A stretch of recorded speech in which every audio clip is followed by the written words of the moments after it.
Hello everybody and welcome back to the channel. Today what we're going to do is we're going to check if a text file is empty. Here is the text file on my desk. As you can see, it's not empty, so we're going to do two short methods to do this, one using user input. So we're going to do the user input one first. So I've created a path here to my desktop, so that's C users mark desktop, so that's the file path to my desktop. Your path is going to be different. Then I've used CHDIR to change the directory into that path because that's where my file is. I've created a subroutine called check file is empty. I've used the print command to print out enter file name so the user knows exactly what to do. I've used the chomp and the scalar variable my file name, assigned it to standard input to get the input from the user.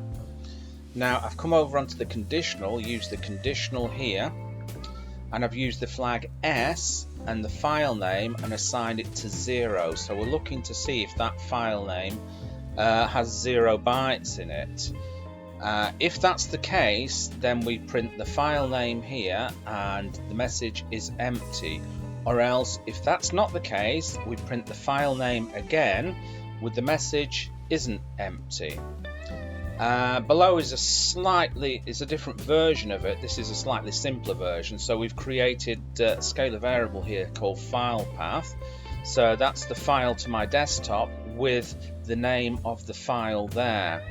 Again, we've used the S flag and the file path, assigned it to 0. Again, we've got the same output. So let's try the first one here. Check file is empty. So let's run it. I can't remember if it's empty or not. Let's run it.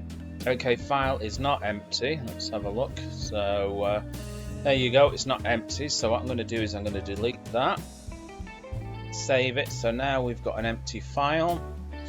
And we're going to use the first example here, so that's going to be check file empty. So check file empty. Let's run it. Okay, so here we go. So it's going to be a.txt. A.txt is empty. Okay, let's try it again. Let's open it. Just add some stuff into it. Save it. And we'll run it again.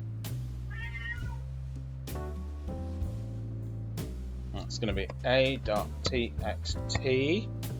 So a.txt isn't empty.